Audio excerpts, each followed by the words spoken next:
This is a special meeting of the Board of Finance of Superintendent Cross of the Town of Clinton and the Board of Selectmen to hear the presentation by the Board of Education and the Superintendent on their proposed budget for fiscal year 2013-14. Point has to be taken care of business now. Someone has to make a motion to have you sworn in. Steve. I make that motion. I'll second. All in favor? Aye. So done. Okay. Moving forward.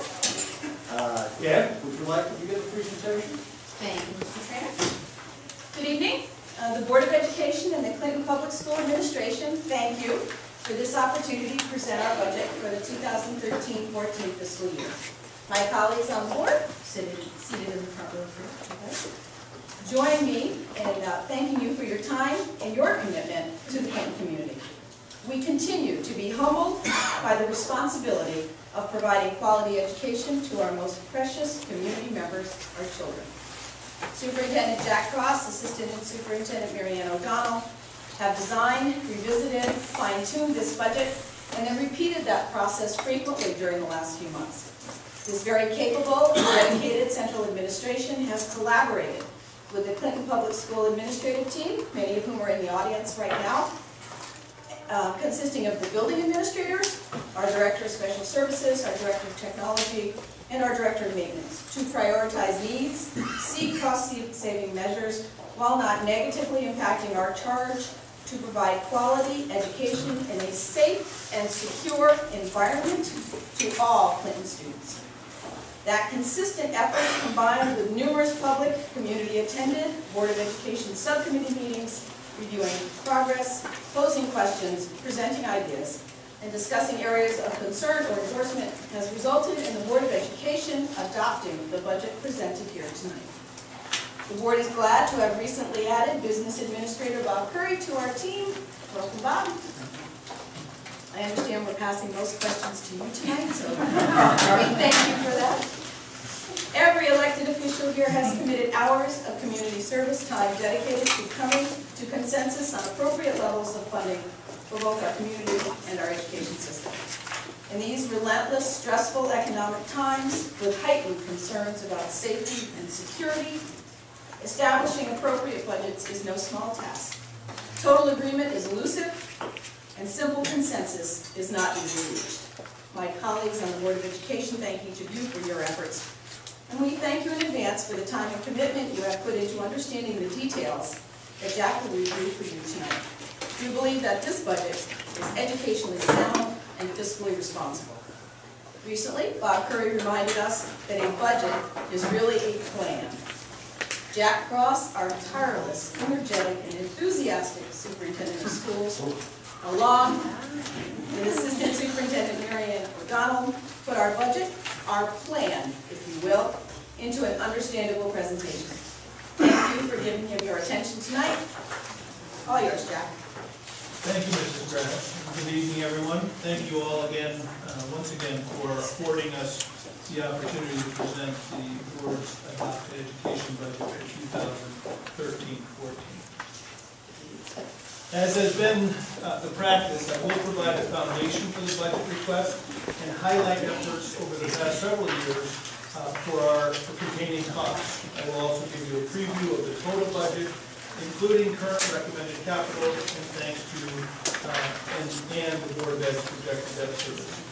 In addition, given the many questions that have been raised about state funding and the board's utilization of grant resources, we've also provided an overview of those resources that have been accessed over the last several years.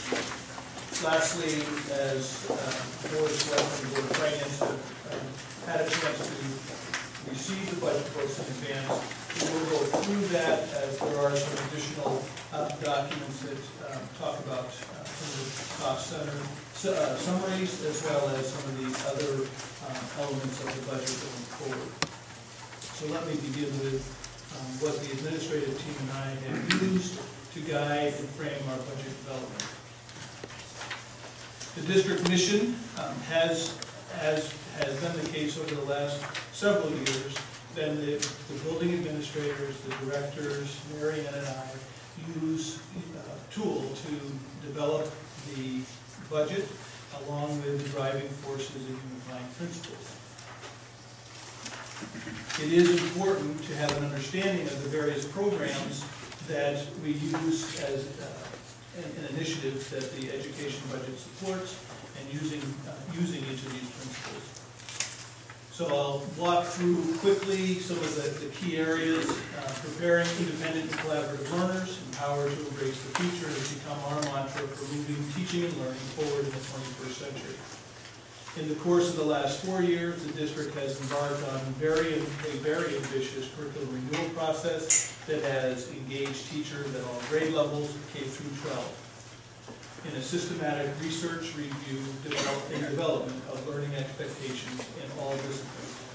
To date, 7 of the 11 curriculum areas have been completely redesigned and adopted by the Board of Education and are currently being implemented. As a result of the district's curriculum work, we have developed a set of foundation skills and competencies that are included in the budget book that cut across, or in our estimation, are essential to all disciplines and have become a framework for what we expect our Clinton graduates to be able to demonstrate by the time they walk across the stage. Coinciding with this work are the development of student success plans and the junior portfolio exhibition aimed at engaging students in taking responsibility for their own learning. The process doesn't start at the middle school or the high school. It actually begins in our kindergarten program, an all-day program for which we are very proud, with early literacy development, and it continues through the grades with many opportunities to demonstrate their independence and teamwork in the classroom and through a host of after-school programs, music and theater, productions, and athletics. Literacy is truly the key to all of what we do. It is important that literacy is not just we do not just consider it as reading and writing. For our purposes, literacy in core disciplines means the building the capacity and fluency of the language, concepts, and applications of those core disciplines. It goes without saying that our curriculum renewal work has been instrumental in our efforts to build literacy in all areas. We are proud that we are among the districts that have supported for some time all-day kindergarten and continue to see it as fundamental to the development of early literacy. We also have put a great deal of support and resources in a variety of intervention models, including our K-5 literacy and K-5 numeracy support models, which provide intervention within the school day. The middle school also uses their enrichment blocks for extending learning and providing support in math and language arts through the math and lit labs. The high school has developed a support model incorporating technology in a blended learning environment, and the freshman seminar and career pathways are initiatives that are aimed at developing ownership and literacy development. Ultimately, our goal is for students to integrate and apply their learning to new situations and circumstances. This is certainly developed in the classroom, particularly with our recently adopted curriculum areas. One specifically is our new K-5 Envisions Math program that focuses on extending math applications and problem solving of use of math concepts, problem solving and use of math concepts. In addition, in-class problem-based learning opportunities, our staff, K through 12, have developed or sponsored a number of clubs and activities that afford students the opportunity to extend their learning and challenge their skills in such things as our invention convention, math challenges at the middle school and high school, and mock trial and forensics at the high school. Last year, our 4th and 5th grade students successfully participated in the construction competition, an engineering design challenge using cans to create a sculpture. The entry fee and the canned goods ultimately were then donated to food pantries at the end of the competition. It was very successful. As I've already mentioned, our staff and faculty go out of their way to support students in and out of the classroom. The district has placed a high premium on continued learning for all adults, And to that end, the district professional development days serve as a core to supporting ongoing learning. Curriculum renewal teams, grade level and department planning time serve to extend this learning and development. The district unveiled a new teacher evaluation plan a year ago. That places greater emphasis on the teacher's role in professional learning and improving student learning. Our staff has been selected to present at state and regional conferences for language arts, technology, and world languages. And Jared Elliott Middle School was identified by the New England League of Middle Schools as one of the 3 exemplary middle schools in New England. Providing a safe learning environment means more than just providing clean classrooms and school facilities. While we do this extremely effectively and have made improvements in energy, efficiency, and upgrades in lighting, safe schools is also about the learning climate, and ensuring that all are treated respectfully. The district has adopted a safe school climate plan that focuses on developing awareness about how we treat one another in school and in the community. We are also proud of our association with the Safe Routes to School project and the Clinton Biofuels Initiative. We have supported the Safe Routes to Schools by participating in the International Walk to School Day for the last 3 years. And our buses, our large buses, our 72 passenger buses, have been running on B20 biodiesel for the last 4 years, effectively reducing our carbon footprint and supporting initiatives in the state. The town and board have also made major investments in enhancing the district's ability to put technology tools in the hands of our teachers and students, with the installation of fiber optic cable to all town facilities. At present, all 4 schools have the capacity to operate in a wireless environment. All 3rd, 4th, and 5th grade teachers have the ability to turn the traditional magnetic whiteboards into interactive learning tools. And at the middle school, each grade level team has portable interactive whiteboards and some permanent whiteboards. And all departments at the high school have access to interactive technology tools. Over the last 3 years, the freshman seminar class has transformed the way teachers and students use technology for learning. Through grants and collaborations with our first responders, we continue to advance the security of our facilities, ensuring safe teaching and learning environments for our students and staff. Collaboration with the Department of Public Works continues, and despite the unusual weather patterns, the town crew has done a tremendous job in ensuring that we can resume school as quickly as possible after the storm. Before we dig into the proposed budget numbers, it is important to frame some of the significant factors in the 2013-14 budget. I would invite you to turn to the budget assumption summary on page 3 in tab number 1.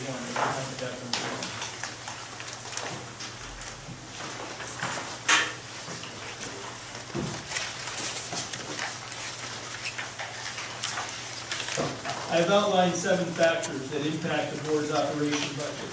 Enrollment and personnel influence the budget plan each year. As I'm sure you're aware, the projected enrollments indicate a steady decline over the past several years. While we have reduced staff, we also have reorganized staff to better meet the needs of our students.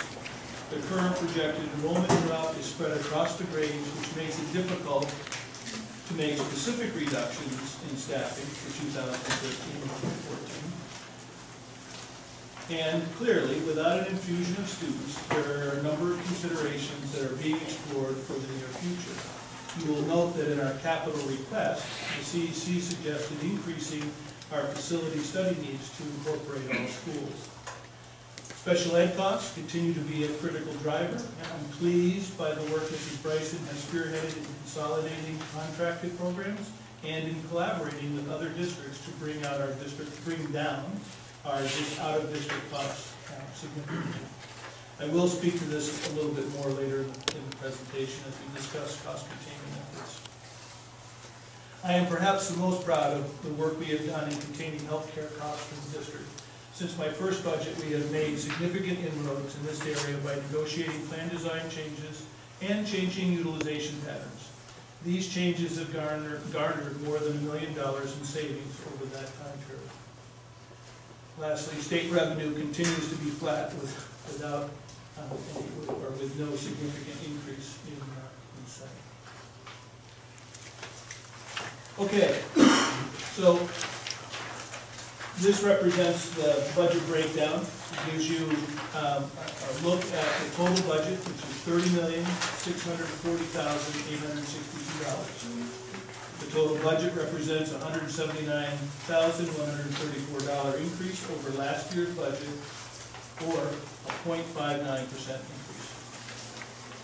I've broken the budget down into two component parts: instructional programming and support and operations. Instructional programming and support and operations. I will frame each of them over the course of the next several slides. But I thought it was illustrative to examine the proportion of the budget that goes to teaching and learning and that which goes to facilities. And you can see that the vast majority of our budget goes to instructional programming and support. Instructional programming and support organizes all elements of the budget directly related to direct services for students, organizing them into 6 categories: personnel, benefits, special services, student transportation, instructional resources, and co-curricular activities. Education is a social endeavor and continues to be a people-driven enterprise. And of the instructional programming and support side, it is clear that staffing is the biggest chunk of the pie. The special services portion does include the associated staffing, tuition, and transportation associated with the 217 identified special needs students for which the district is responsible. Student transportation is included here because it is mandated and ultimately impacts the delivery of services to students, getting them to and from school. Instructional resources include the education materials, textbooks, library resources, curriculum resources necessary to deliver instruction. And co-curricular activities include all of the athletics, clubs, and before and after school enrichment programs. Although significantly smaller proportionally, the operations portion of the budget is critical. The bulk of this portion of the budget addresses the maintenance and upkeep of the almost 400,000 square feet of physical plant and the personnel associated with that work. Each building has a custodial crew. There are 18 custodians district-wide who are responsible for keeping the schools clean and addressing issues during the day and cleaning up in the evening. We basically run 2 shifts. In addition, we have a maintenance crew of 4 who take care of all the physical plant maintenance and repair, including plumbing, electrical, heating and cooling, and in the wintertime, keep our lots clear and sanded. The technology portion represents the infrastructure, the backbone, the wires, switches, hubs, and network. We used to have 4 individuals who do the lion's share of the installation and repair of the infrastructure. And we've done a lot of work over the course of the last 4 years with regard to the way we operate internally, and with the advent, or with the ability for us to connect all schools via fiber and wireless connections. We are continuing to work at streamlining the efficiencies of how the infrastructure actually works in the district. So instead of having 4 separate intranets, we will have 1 network system by the end of this year. In the end, it breaks down to how much we spend on each student. Based on the projected enrollment for 2013-14, the cost per student is $85 a day. This breaks down to about $12 an hour for the district to provide highly qualified teachers and support staff, educational resources, books, instructional materials, library resources, technology, and after-school programs, not to mention get them to and from school. Using the same budget organizational framework, this graph illustrates the breakdown of the per pupil costs associated with this budget. I Again, as in previous slides, you can see that personnel costs, salary and benefits are the heart of the per pupil expenditures. A little over, just under $10,000 with the addition of $427 for transportation and $530 for instructional resources and co-curricular activities. At the same time, the cost for providing students with a facility to learn amounts to just under $18,000. That includes facilities, personnel, technology, and communications. In the end, with all that we have done to be both fiscally responsible and educationally responsive and forward-thinking, the board has adopted a budget of $30,640,862 for their budget request for 2013-14. I believe that while we are still in economic difficult times, we have once again worked diligently to contain costs and put forth a budget that is extremely tight and still meets the educational needs of our students, ultimately supporting our primary focus.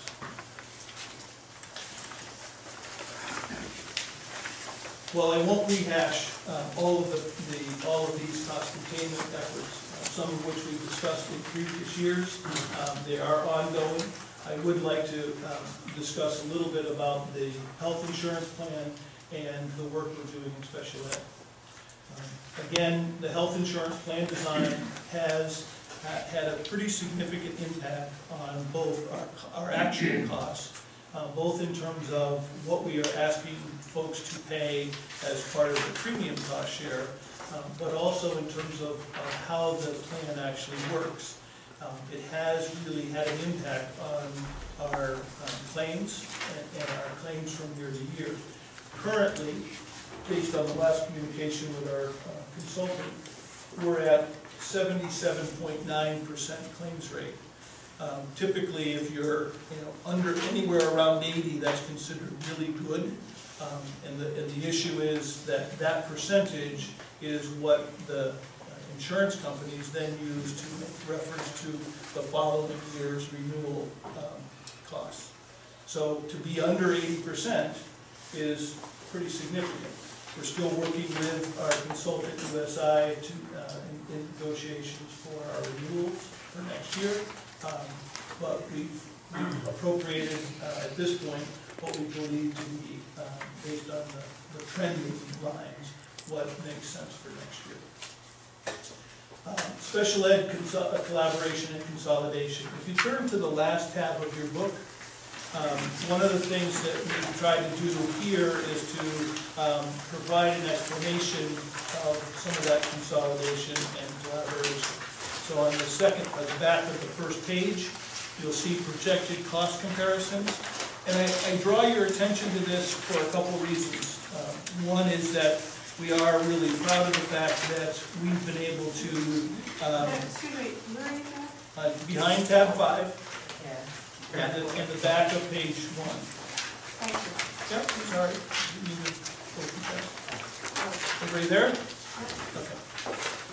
So this chart gives you outlines for you work that we've done over the course of the last 2 or 3 years in preparation for this. Some years ago, when the autistic population in our schools started to decline, we contracted services with what we call LEARN. LEARN is a regional education service center, one of 7 or 8 in the state, and it serves our particular area. The design behind these regional education service centers were that originally where the state supported them to support regional efforts for professional development, special education reduction, or support services, etc. Over the years, as funding got tighter at the state level, some of the rest had to start to specialize and to then charge more for their services. At the time we went into this program, they were providing all of the services for our autistic population at the elementary level at Joel. And they provided the teacher, the paraprofessionals, the supervision, the resources and support. We provided the space, and they charged us a tuition, basically a contractor fee for that. What you see on the left-hand side of that column is a projection of what the 2012-13 budget looked like when we went forward with them. And unfortunately, in the course of this year, we have had to make some adjustments with them because of their inability to provide all of the services that we originally contracted for. Now again, going back to when we first started this program, there had been some design on having them get it going, and then gradually taking that program over with the idea that we could hopefully do it for less money than contracting services out. Essentially, all of these costs were represented previously in our out-of-district tuition costs under special education. So what we have done is, on the right-hand side, we have given you a breakdown of how we are arranging or affording to be able to provide those services in-house at a significantly less cost to the district and ultimately to the town. And it breaks down those services pretty much on a line-by-line item. What it does mean, however, and what we've been able to do in incorporating in these costs, are the fact that there are some of those personnel costs that we have to absorb. The paraprofessionals that were working in the program that were previously being paid by Learn, we are now rolling them into our services or under our budget, and they show up in personnel. So those roles are being rolled over into our budget. One of the items there is a BCBA. Everyone's wondering what the heck is a BCBA. BCBAs are board certified behavior analysts, and for being able to provide autistic programs in order to meet the guidelines and requirements according to their IEPs, we need to be able to have a BCBA oversee their behavioral program. They're specialists trained in these areas, and currently what we've had to do is contract piecemeal with either Learn or Crack to get some of those services in-house. What we are planning to do, and you can see the breakdown, is that we will be hiring essentially a full-time BCBA for the district. In the first year, a good portion of their time will be focused on the K through 6, K through 5, actually K through 8, K through 8 ABA program, or what we're calling the intensive learning program. In addition, one of the things, and it goes in conjunction with the secondary transition program that we'll talk about in a minute, we are looking at the fact that over the course of the last several years, we've had increasing mandates on our administrators from the state, but primarily in the area of special ed, changes in IEPs, change in federal law with regard to what is, what isn't required, and an increased level of severity or incidence of severity of our student cases. Far more students with behavioral needs, emotional needs, that are requiring us to really rethink and look at our life skills sequence of programming. And so when as I go into the secondary transition program, I'll explain a little further. But ultimately, what we're looking at is absorbing this out-of-district program, the Learn ABA program in-house, and this collaborative program, the secondary transition program, which is really a collaborative program with Madison, Guilford, and Clinton, and it is designed for our 18 to 21/22-year-old special ed students who must have a secondary transition plan mandated by the federal government. So what we've been looking at is the fact that that portion of our population that is going to require a secondary transition program is growing. We have 3 students that we're projecting for next year, and then it jumps to 5 and then 7. And continues to grow as we move forward.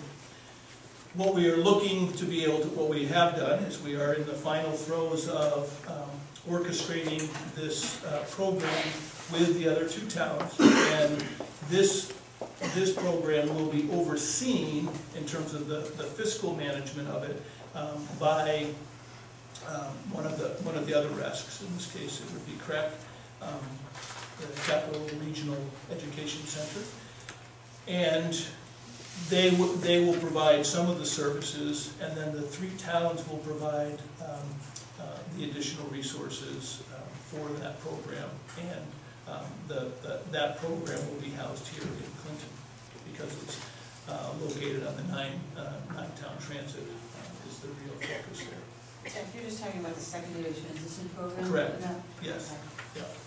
But the combination of those two programs and the realities of the three programs on the bottom that we talked about, the Birth to Three program, the pre-kindergarten program, and our life skills programs at Joel, Elliott, and Morgan, really are all linked together in the sense of the supervision and the nature of the needs. Many of the kids that are in our Birth to Three program end up in our preschool, pre-kindergarten program, and end up in one of these other programs, either the life skills program or in many cases in our intensive learning program, and then most of them will end up in our secondary transition program as they go through. So we are looking at being able to make sure that we are providing continuity of services from the time we own them to the time they become no longer our direct responsibility. So what you see then in the breakdown of these two categories are the fact that realistically, aside from absorbing a one-for-one with the paraprofessionals, we are also expanding by hiring a full-time BCBA and a special education supervisor who will really oversee the first kind of focus will be overseeing the intensive learning program, and the rest of the time will be largely, not totally, but largely focused on the other life skills programs that feed into and out of that program. Okay, but I just wanted to make sure that you were clear about what that represented. In the end, the combination of the two programs, when we pull them all together, ultimately create a savings of about a little over $70,000 for our special ed programs. And what you'll see as you look through the budget detail is that the out-of-district tuition costs are significantly reduced, but some of the personnel areas are increased. Those are where some of the offsets are. In the end, one of the questions that someone's going to ask, I'm sure, is that when they look at the special services bottom line, it doesn't look like it's less money in the total. Right. So if you want to turn to that at this point, just so we can address that right now. Maybe there'll be a question later on, or maybe not.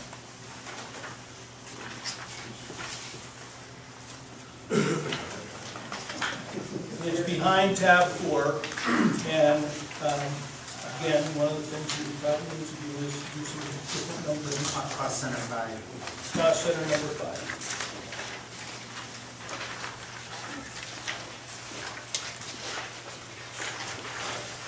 Okay. So on the second page, or actually the third page of the cost center, where at the bottom it says cost center total, you'll notice that there is actually a $20,000 increase in that line item, and the savings that I just projected for you ultimately represents the fact that without doing this, that number would have been $76,000 more. So it's not a direct link to say we would just slash $76,000 out of the special ed budget, which we did, but all told, it ultimately helps reduce their budget down to only $20,000 over their previous cost. Does the district increase its liability as a result of this? No, we're still responsible for the kids. No, but if we're sending them someplace else, instead of having it on us, I mean, that becomes totally our responsibility, right? There is, as long as they are residing in our district, we are ultimately responsible for That's not them. the question. Well, the point is that if something should happen to them to and from the program they're going, or at that program, ultimately, we're still going to be held accountable for those issues. So, do we share it a little bit with the place that is providing those services?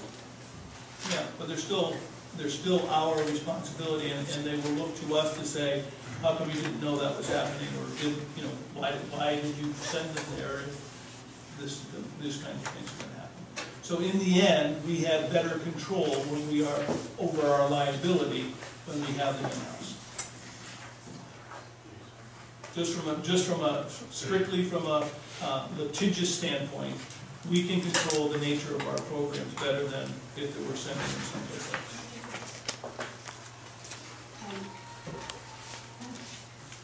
Thank you. Well, while we're on that page, the cost center 5 special services, the top two descriptions, director of special services, and then underneath the special services supervisor, is that a position we're looking to add this year? That's what I just finished explaining, yes. Yeah, Okay. okay. But this is $120,000. Right. That is correct. I thought we were just looking at 60,000. Yeah. 0.5. If you look at that, there are two places.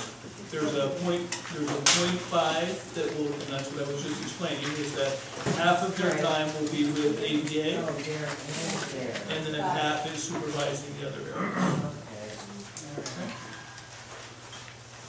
Jack, in the comparison of the learn versus the in-house, it looks like the home support piece is the part that might be decreasing. Is there a decrease in the services that the students might receive in home support? Yeah, that's a good question. Ultimately, part of what we're, the way that Learn had appropriated their budget, and we tried to match it as closely as we could in terms of showing the comparison, is that much of the home support services were part of the BCPA's responsibilities for Learn.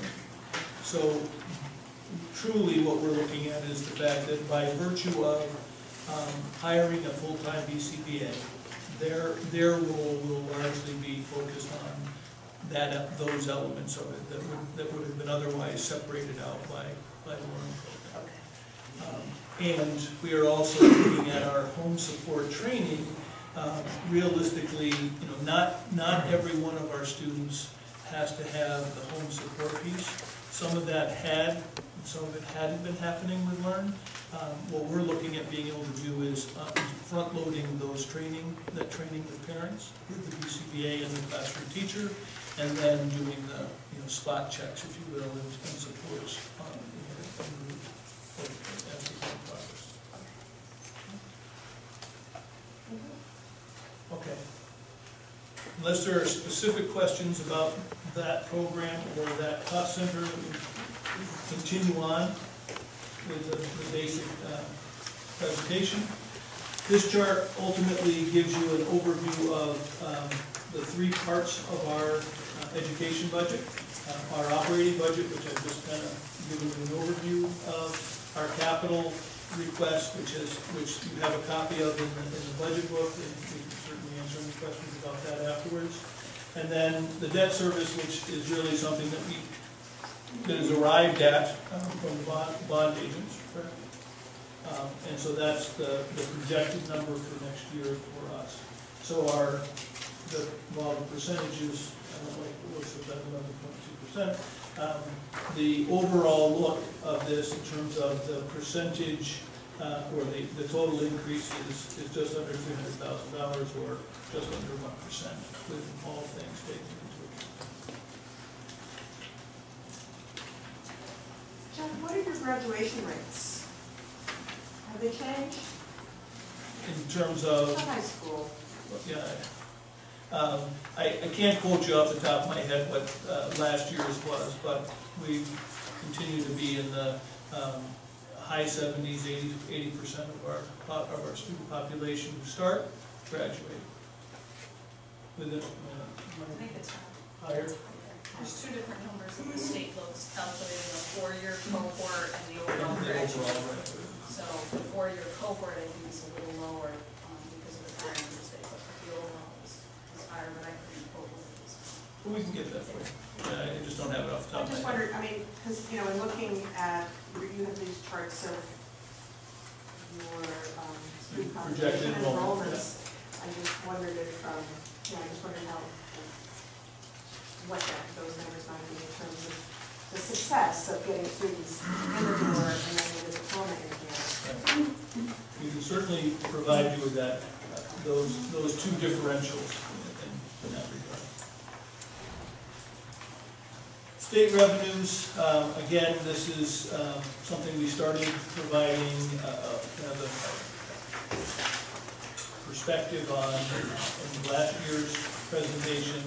You can see from 08-09 through last year, essentially the numbers are pretty flat, they're the same. And then there was some increase projected for 12-13, and with the most recent proposal from the governor, it looks like there might be about a $6,000 increase for 13-14. Really some sizable increase. Yeah. Transportation. Right, so it's essentially an offset or a loss. Excess costs, this is the amount of money that the state refunds towns, and in both cases, the education cost sharing grant goes directly to the town, and the excess cost reimbursement goes directly to the town. But this number represents that the cost beyond 4.5 times the regular ed tuition rate for our special ed students who when costs exceed 4.5 times the regular ed per pupil expenditure, then we can claim or we submit for excess cost reimbursement. Now, the intent originally, when the formula was originally done, is that anything over that 4.5 times the tuition rate or for regular ed students was supposed to be reimbursed at 100%.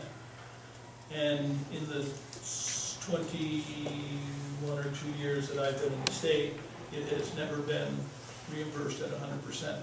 Right now, they're projecting between 70 and 80% of what that excess cost is.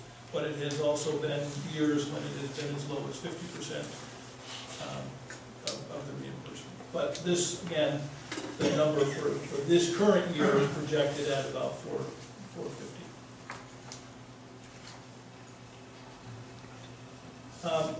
Last year, or over the course of the last couple of years, but last year in particular, we started to gather, based on some questions that had been asked and probed about, how are we accessing, or what grant resources are we accessing? The grants on the left-hand side under federal grants, the first 3 are all what are called entitlement grants. So the Education, or Elementary Secondary Education Act, the ESEA, is really what many will recognize as Title I resources, or if you go back far enough, it's Chapter 1, and if you go farther back, it's back to Title I. But it's money that was set aside to provide for students that were slower in developing in their reading skills largely, and then under the umbrella of that act, there were monies allocated for professional development. There's monies that are allocated for our ESL or ELL population, and then at one point there were some innovative grant monies, small numbers, And it was all based on the individual district's percentage of free and reduced lunch students, identified free and reduced lunch students. And it's based on a year in arrears, basically. So every October 1, you provide data on your total population and the number of kids who are identified or who are eligible, who apply and are eligible for free and reduced lunch.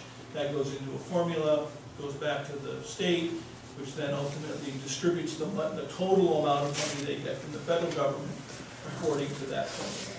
So we get funds according in your budget book behind tab 5, sorry.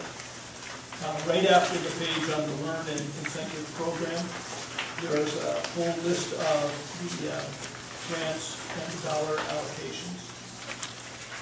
So under the first one, the LCSA grant for 2012-13, we got $175,000 that is ultimately being used, that is primarily being used for our title program, our literacy programs, to help support those and help support some professional development.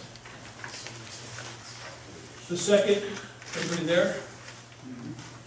The second grant, also an entitlement, is the IDEA grant. It's our special ed grant. There are actually two components of that. One that focuses on preschool and one that focuses on the whole population, or the whole of the special ed population. And it is an amount that is associated ultimately or related to the needs of the district. And you can see that the combined totals for this year represent a little over $400,000. That goes for programming, it goes for personnel, and personnel support. So there are personnel that are included in this budget that are not included in our regular operation budget. The Carl Perkins grant is a career and technology grant. It was originally designed to help supplement comprehensive high school in their efforts to provide some of the technical programming, whether it be the traditional industrial arts, tech ed, culinary arts, business, but those elements. And as you can see, it's not a lot of money, but we do utilize that to largely for equipment costs in any of those programs. The American Recovery and Reinvestment Act and the Education Job Funds are no longer available, but over, not last year, but the year before and the year before that, as part of the stimulus package, those were dollars that we did receive and we outlined in our budgets. On the right-hand side are other kinds of grants, all of which are really competitive grants, and mostly competitive grants. In the sense that you have to apply and you have to create a program that would be appropriate. The teachers of critical language we've talked about in the past, we were grant recipients of that for 2 years running. Fulbright we've been involved with for quite a number of years, and that provides us with intern type positions in the language areas. We've taken advantage of that in both French, Spanish, and in Chinese. The literacy grant is a state grant that we had we started as a seed grant and then expanded and then has kind of morphed into support through the adult education program. We applied for an interactive response. Ed should really see clickers. There are tools that teachers can use when you're using an electronic whiteboard. You have different kinds of questions that are being posed, and then every student has a response tool, and teachers can gather information. It's a great pre- and post-test tool. Kids are excited about it because the results show up right away. So it's just another way of engaging students in an interactive way. The fresh fruit and the breakfast program, our grants through our food services program, the fresh fruit program. We actually, our food services director last year, because he had been using it so effectively, was actually, through reading one of his emails and then applying for some monies that were unused, was able to enhance that program. And since then, the state folks have, reached out to him and say, we're not using this money, other people aren't using this money, we have need for additional funds. So we've been able to capitalize on that.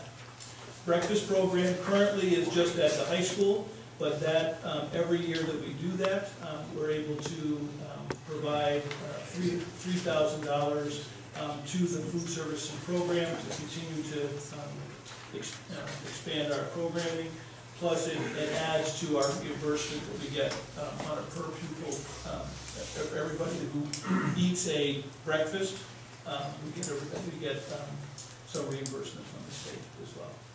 The Joel Playground was originally a grant program, and much of the security that is in place currently has been secured through a COP Secure Our Schools grant. So at each of the 3 schools, we have surveillance cameras, buzz-in systems, etc., that were part of that program. And at Joel was the most expansive.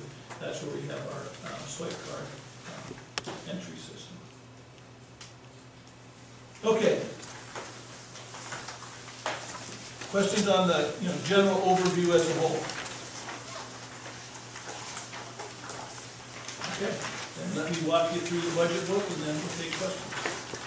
As has been our process in the past, we've included a number of different documents that we hope help support and illustrate how we go about building our budget and what we use as a driving force. So behind tab 1, you'll see our mission statement, driving forces, which we've already talked about. Every year we go through a process of developing district-wide goals. These are the driving forces for the work that we do each year, and we update these on an annual basis. As mentioned, probably more times than anyone wants to hear about our foundation skills and competencies. However, these are critical for us, and we are working with all of our staff and all of our students in conjunction with the content. These are the driving tools. This is what we want kids to be able to demonstrate. And we're working currently on elaborating on what it looks like at each grade level for each one of these 11 skills, so that we can really measure progress and growth of our students from the time they walk through the door to the time they walk across the stage. Yeah, but you don't know that number, you said. How many people come through the door? I don't have that number off the top of my head, but I know that we have a program in place so that as kids are progressing, we would be able to measure against these guidelines and tools. I'm not sure the point. Just the success rate. And I told you already, I will be happy to give you those numbers. I don't have them off the top of my head. Do you have another point that you'd like to make? Jack, I can share a little perspective. Over the last 4 years, there have been less than 4 students that have not graduated on time. So as far as the number over the course, but we have had less than 4 students in 4 years that have not graduated. It's just an important number. So just to give some And I'll be perspective. happy to provide it for you. So again, I don't know how many times you want to ask the question that I don't have the answer for you right now. I think if someone wants to go to the NBA, leave early for the... That would be it.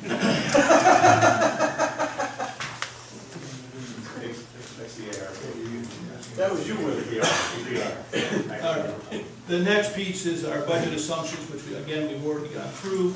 The calendar that we use to hopefully engage the public in the process of our budget development from the early beginnings back in September, and take us all the way to May. And to further punctuate the enrollment projections based on Mrs. Hagnus's recent comments, we can say 4 less than each of those numbers in 9 through 12 graduated on time. We also have some class size information that helps put some perspective on the distribution of students from grade to grade. And then we move to tab 3. Can I go back to the class size information? Sure you can, absolutely. I added up the number of classroom teachers in each school that we have here. And then I compared it to section 4, which is the cost item, line item for classroom teachers. Yeah. In the first, it says Joel, and under this size, there are 34. Yeah. If I go to the number of teachers under the line item, there are 42.7. Right. 42, Which is 8.7 teachers different. This represents just our classroom teachers, the one that has a home room, if you will, with students that they are the teacher of record for that student. The number that you'll see elsewhere has to do with the additional staffing, whether it be administrators, well, the librarian is pulled out separately. Music, art, PE, folks that are not associated directly with a group of students, a classroom group of students. So they're not, are they teachers or they're? Yeah, a PE teacher is a teacher, but they see every single kid in the school. A classroom teacher sees those 18 kids on a day-to-day basis. Then you have your art, your music. Okay, so we get this Elliott, and this says there's 24, and we're paying for 39.7, which is a difference of 15.7. Okay, again, you have tech ed, you have phys ed, you have health, you have music, art, band, chorus. Those are all the other people. Well, okay, so I certainly accept that, but we should get a better breakdown to see that kind of information. Okay. Certainly not disagreeing. No, I hear you. That's a good question.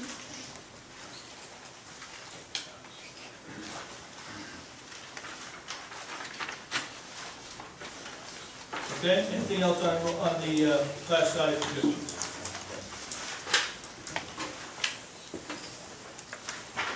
Okay, turning to tab 3, we have, this is something we started 2 or 3 years ago, maybe 2 years ago now. This breaks down the budget by objects, and in the next pages you'll see how we do that. But what we found is that we needed to be able to help all of us understand what the categories included before, when you suck it all out of the individual cost centers, the explanation and the cost center or the breakdown by objects breaks down the combined numbers, bringing it all together under several different categories. So all of the certified personnel come in, and that number is represented. That is anyone who has it, who must have a certification in order to teach students, administrators, librarians, school psychologists, all of our special ed folks, etc., as well as our... Can I stop you for a second? Absolutely. Percentage change by object. The thing that jumped out at me immediately was an increase in dues and fees of 49%. Bottom of the page. Yep. And I went back to the line items, dues and fees in every category of section 4, and it totals to $41,000. This is reporting $82,000 for this proposed year. And by the way, I think I've gone blind at looking at these numbers. Okay. So one of the things that we also, and why we have the explanation piece here, under 810, dues and fees that for each of the building areas largely are their associated costs for their association costs. In addition, under the Board of Ed, there are costs for CAVE and then for the business, for CASBO, and then also for CIAC. Those are also incorporated into that total number.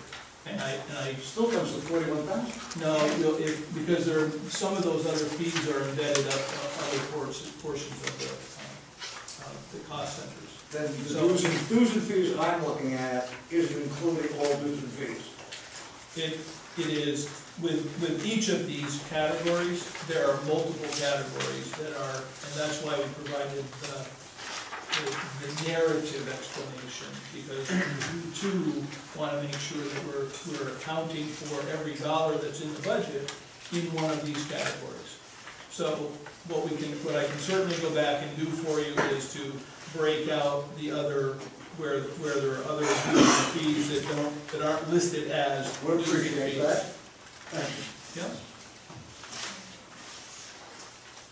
Okay. Will help, that is true. That is true. Okay?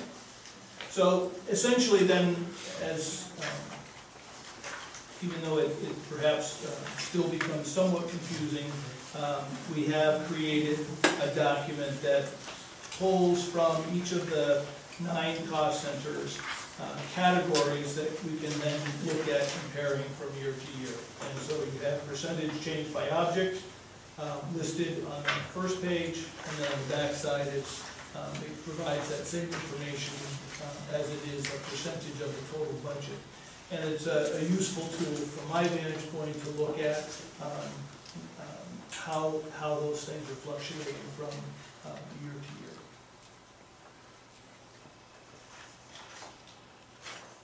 Questions? Behind tab 4 is the breakout of the cost centers, line item by line item. We have, again, provided with each cost center, you'll note at the bottom, but also in the right-hand column, there are a series of asterisks, and the asterisks correspond, unless we missed one, correspond to a brief narrative above the page that explains in some detail whether it be an increase, a decrease, or if it's a routine thing, that what it really represents and why it's highlighted. So essentially we have 9 cost center areas. I'm sure there are probably some questions about some of them, and I'll entertain those in a second. Behind tab 5, as we have in the past, we provided a list of the students who are identified special ed students who are placed outside the district, and this can be as a result of an internal process where, as part of the individual education plan and their particular needs and services, the team decides or makes a decision about where the best services, once they've identified the specific needs, identifies the services that are best suited to that student. These students can also be placed by virtue of a court order. The state sometimes for students who are in foster care, who are also identified as special ed, oftentimes will also place these students. And so the only reason that, in some cases, between the courts and the state and through the foster system, could, either the foster parent or the biological parent could be, in fact, a resident in Clinton, and by virtue of the court involvement, or in the case of a foster student, they could be placed elsewhere, but will become our responsibility. So this gives you a breakdown of the programs, tuition costs, and transportation costs. The back of that page is the comparison that you've already walked through. Then your grant information, describe a copy of the final approved, if you will, or forwarded to the CDC capital budget. And then a document that was published in the Clinton events that I think provides some additional information about what we're all about and what we're striving for in this point in 2013-14. So, with that, I would like to thank the Board of Ed, our administrative team, the central office staff, the business office staff, and the special ed support staff for all their help in putting together this budget and support in bringing it to you this evening. And would entertain questions that you might have pertinent to this budget. And I thank you. I have a question. This was a year for a new bus contract, right? Yes. Has that been decided? It will go to the board on Monday. We have, the bid has gone out. We received 2 bids. The Budget and Finance Subcommittee reviewed the bids, and we will be making a recommendation to the board on Monday. Is there, so, Is that under cost center 811124, these contracts that have not yet been settled? No. No? No, we actually did include, based on some preliminary numbers in cost center 8.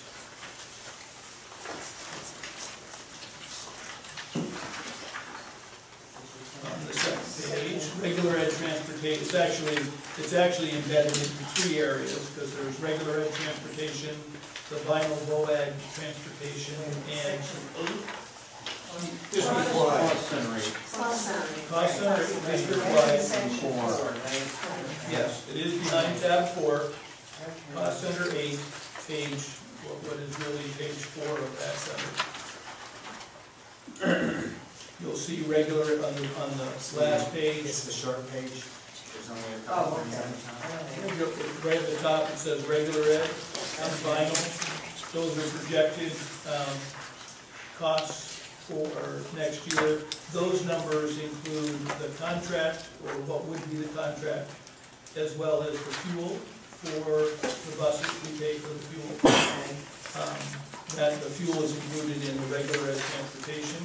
The BOAG is essentially one bus that takes our kids up there. So is this number That number is predicated on a winning bid? Do you have not that? yet.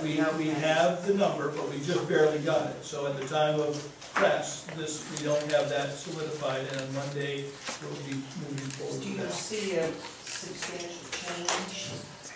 There will be some change, but not significant at this point. One of the things we're working on right now is making sure that we projected enough for the diesel fuel. Because that's that Are area. you done with biodiesel? No, No? we're Still still, being used? yeah. Is there a cost saving? It's not a cost savings at the pump, if you will, but we have reportedly from the bus company up to this point on the large buses, they're getting a little better gas mileage or per mile. So there's a differential Do the there. problems really outweigh the?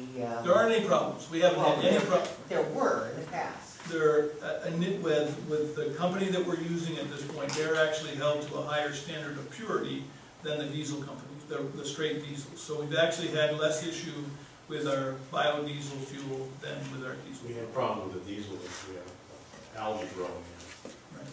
That caused more problems than biodiesel ever did. I mean, you have to have separate tanks and. We do have a separate tank, but that was provided by the, in this case, by the supplier, because it is, on the whole, it is at very least a break-even scenario. It may cost a little bit more for that, but we are in fact reducing our And it's carbon just footprint. the large, big Just the buses large use that, buses, not yes. the little ones?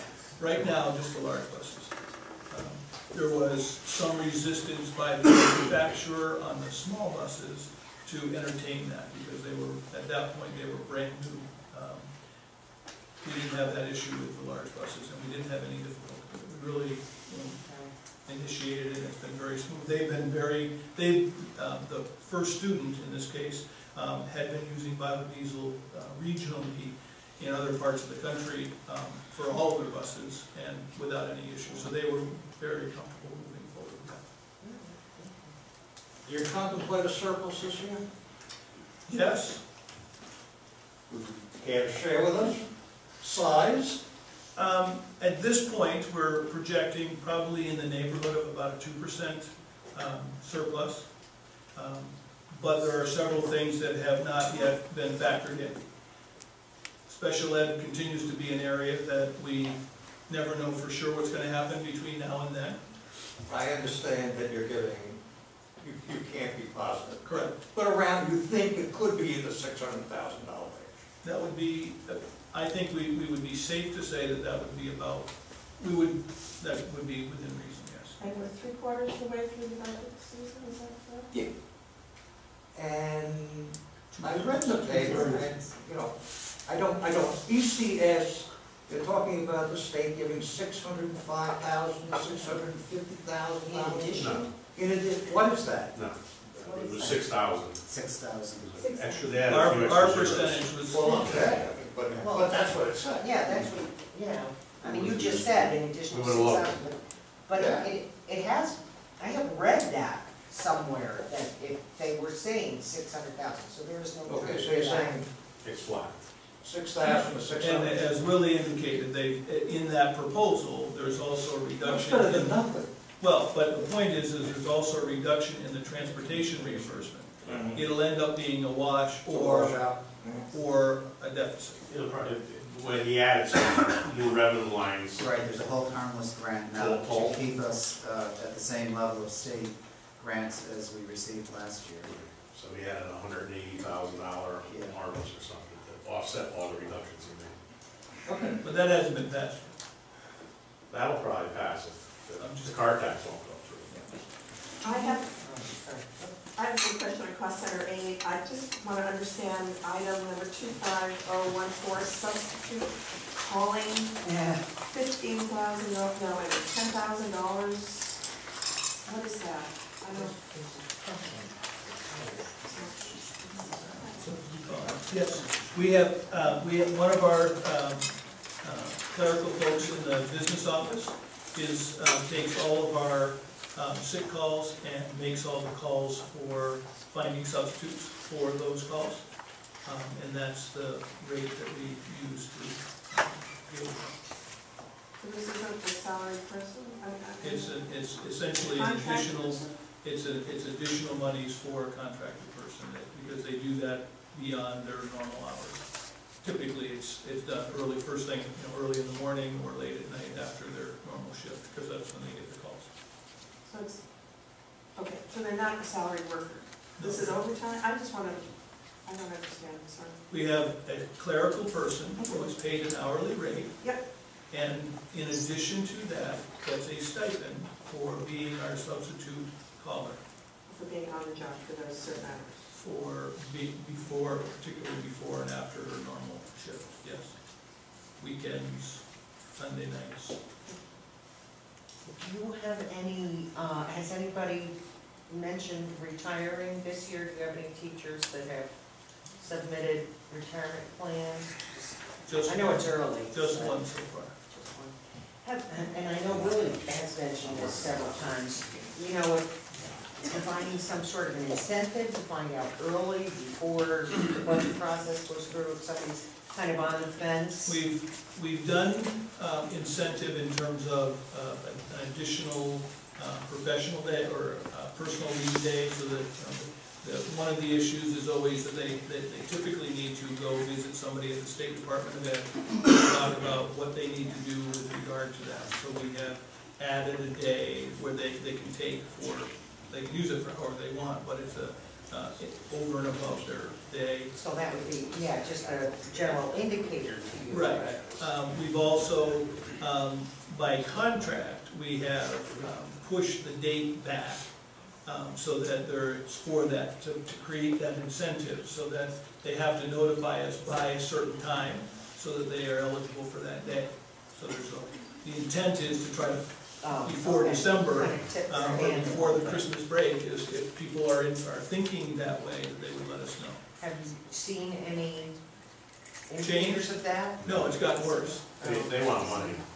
They're, Well, I mean, but Willie has mentioned that several but times. and part it of what's, seems like part a of good what idea to me. is, part of what is, they're looking, I mean, some of the folks have been looking for is some kind of early retirement buyout.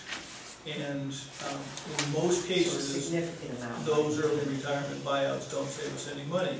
And over the course of the last 3 years, part of our surplus has ultimately been as a result of the fact that we had 17 and then 14 in the last 2 years, teachers retire or move on After the fact. after June 30th, after the budget's passed. Which So, is part of your surplus. correct, correct.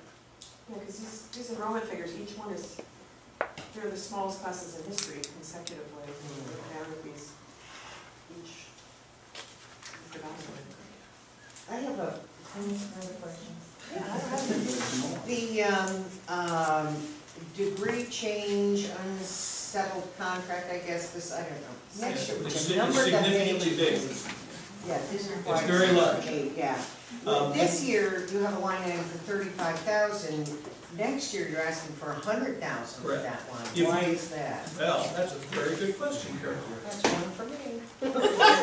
As you look in each of the other cost centers, you will notice that for the secretary line item and the paraprofessional line item, there is a 0% increase So this is their projected. union is up for Both of those contracts are up for negotiation. secretary and And paraprofessional. actually, paras are in arbitration, we're in arbitration right now.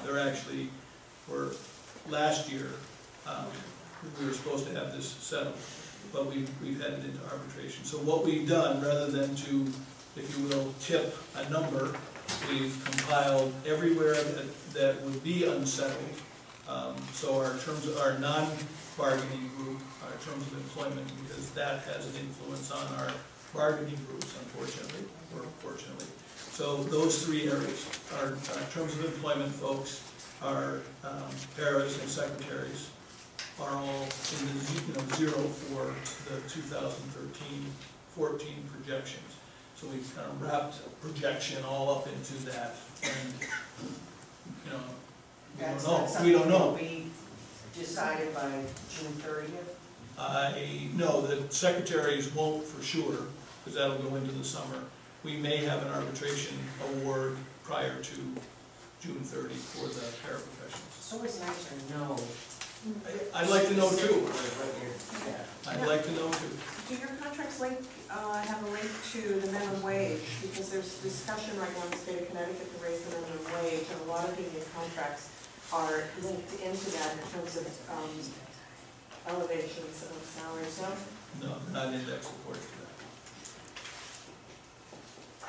Jack, I was, forgive me for asking this now and not when you were looking at section 3, but I noticed your public utility projection in fuel for heat is actually decreasing. Is this based on a contract with Sun Yes. Utilities? They have a 3-year contract that is flat funding essentially.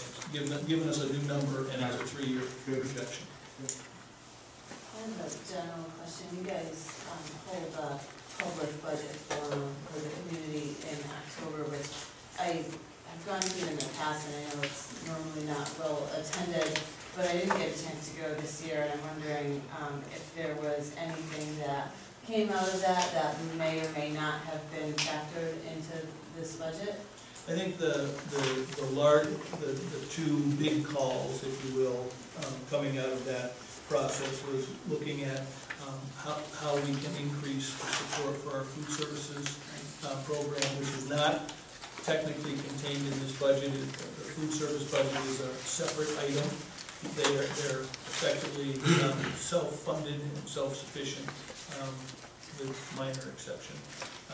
So that's one area that we are looking at how we can deal with that, but it would be done through the food services program.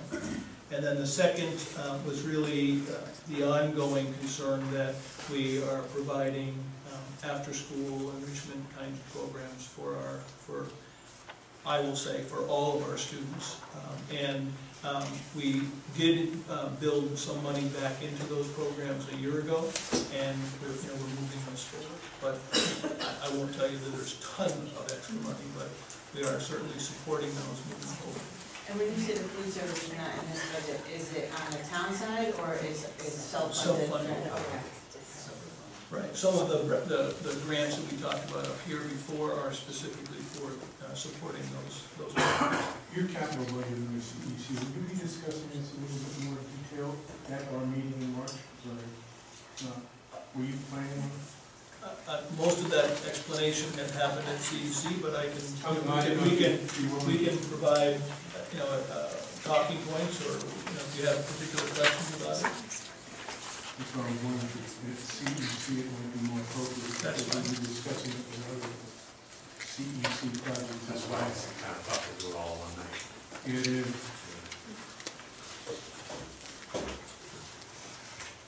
Kind of gets into the teeth, and I don't know if it's necessary to do it. Other questions? What Board of Education expenses? Some of those are. There are trips south, Doug.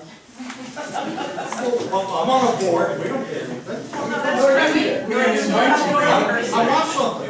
We are stipend free, are we not? Some of those. It's $12,000, I want to know. So some of that is where the K dues and fees come from. Some of it is for staff recognition, teacher of the year, things that we do as a board to celebrate our teaching staff. Helps cover. The printing's not in there. No, yeah, that's true. And there are a variety of miscellaneous things that we're doing for. I guess everybody else can answer that. And they're anxious. Yeah, apparently. Yeah, there really are a bunch. I'm kind of disappointed, I put that at the end of my trips.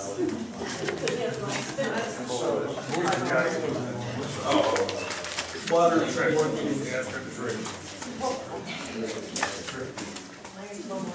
I'm just curious, at this point in the year, your health insurance expenses through January 1st were $1.9 million.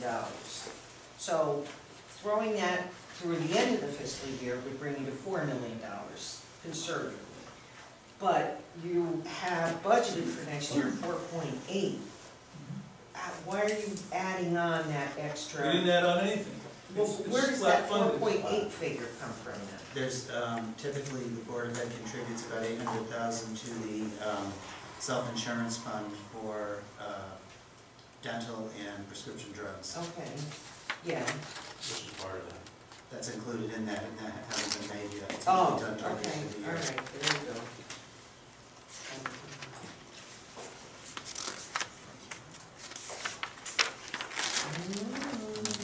We got a provision to cut it down that much, right?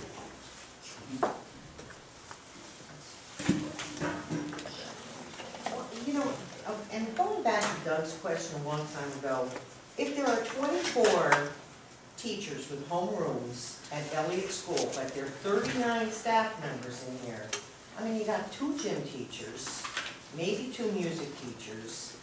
I'm trying to think of how many art teachers there are there. I mean, that's a lot of staff. Well, they have there are things like babysitting, technology, woods, I mean, they have like 4 arts programs within one. Language. With all 7 teachers there. Special ed. Special ed. No, Babysitting, technology, woods. Babysitting? Foreign language. Family consumer. Sorry. Let me stop. Before we try to calculate, Yeah. we can certainly provide a breakdown, so you can see who they are, or who the Because different roles are. it does But- seem like a huge But when you look at, ancillary when you staff. start to look at just those things, because it doesn't count special ed folks, all And the it special doesn't ed have a folks. library and. Right, but it does count, I mean, in the total number, when you get all down to the bottom, of all that certified staff, your administrators are counted out separately, Right. but then all of your classroom folks, and then all of the special areas, and as you go up, there are, harder. Oh, I know, there are those 2 rooms on the end, But- and there's cooking and so, I don't know. But in Sewing, the but- family Yeah, World- it just seems like World they language. have, again, Right. a number of You staff. have all the world language staff, and you have all of the folks we said are music. Social workers are separate also, but we'll break that out for you. Yeah, and I'd be very curious, because it does seem, I mean, Because one of the it's things, higher proportion, and that's. One of the- one of the things that we do ultimately is we break down, we take a document like this from our personnel, and we count every single individual that is where they are, and it identifies their position, their full-time, part-time, split positions, and we've actually, over the course of the last 3 or 4 years, tried to make that number that you're looking at, right down to the point, whatever. Yeah. Because we had in the past, we have our ESL people, for example. They're, they fall into a category.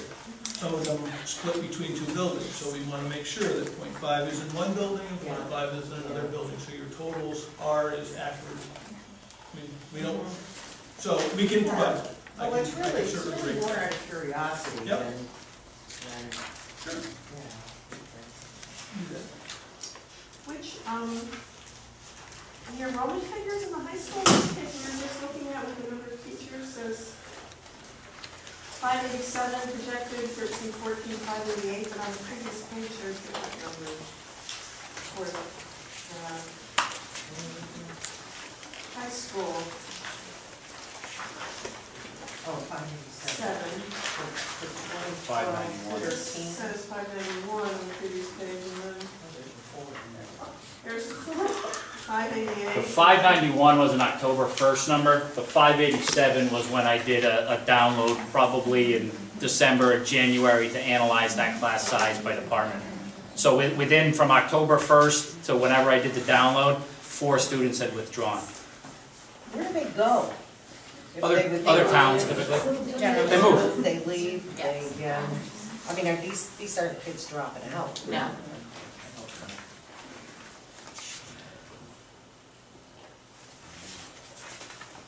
Any further questions for everybody? Anybody? When's dinner? When's dinner? Well, I don't know, what you gonna say? I do have one more question. When I'm looking at this sheet, the first one after the second divider, now, looking from the birth year to the births of that year and translating them to the kindergarten class that you extrapolated them to, Correct. it seems like most years there are more kids coming into kindergarten than there were births. Are we getting our kids coming here for some reason, for full-day kindergarten or pre-K or something that's not in the town of their original, of their birth? I mean, it seems like our kindergarten population is higher than it. We do a pretty extensive residency check at registration time. So, to the best of our ability, we're screening all of that out. Is it within the realm of possibility that someone is registering with a grandmother's address? And beyond what would normally be a reason for us to explore it further? We've done a pretty good job at this point of making sure, and then we follow up. I mean, if we have questions, if the little hairs go up in the back, we do some further checking. And clearly over the 4 or 5 years that I've been here, have there been some that we've had to work with? And yes, but not huge numbers. And 1 or 2 that we've been able to identify. What do you do in a case like that where they cannot establish that they're a legal resident of Clinton? Then they can't be here. And when we know it, when we can verify it, then they have Have to. you ever actually had to do that? Yeah. Not just in kindergarten, but hopefully. No, I know. I mean, It's not pleasant. We do, I mean, Yes. there are opportunities for them to then, the other option is they can pay tuition maybe, we're happy to take their money. There's always that rumor year after year that people move here because Clinton has a fabulous special ed program. Do you believe that that happens, that occurs? I'm sure there's at least one person every year who says, "Oh, they've got a great program, we're gonna come there." But Janet will attest to the fact that we have a number of parents that might dissuade them of that notion for a variety of reasons. Yeah, I know. So, I mean, the reality is that we have a need to provide services to the best of our ability under the mandate of federal law. Well, it should be across the board. Correct. Everybody should be providing No the question. same services. And, actually, again, I'll push back to Janet that she does a pretty good job, I shouldn't say pretty good, she does an excellent job of keeping us out of, litigation as well. I mean, because that's the other part, in many of the other towns that may not provide the appropriate services, then they're in court, and so they're paying one way or the other. So I'd rather provide the services for kids, and through our special ed department, we do a pretty good job. I thought I saw somewhere in here that your legal counsel line item was 70,000. Is that it for the year? That's a retainer number, though, isn't it? So, yeah. We've been pretty good with trying to stay within our budget. We budget that amount so that, based on our trend lines, and it really covers a host of things, everything from negotiations to, expulsions and special ed issues. Seems like a modest amount of money. Is that the same attorneys like that? Yeah, who is that? So you use shipment equipment, you use different people, but. Same firm we use for labor. Any additional questions from anybody from the Board of Selectmen or Board of Finance? If not, I want to thank Jack for coming and making a great presentation. Mary Ann, thank you for coming. And the entire Board of Education, thank you for being here. And all the principals and assistant principals for coming and supporting. Thank you very much. I will entertain a motion for the council. Second. Okay.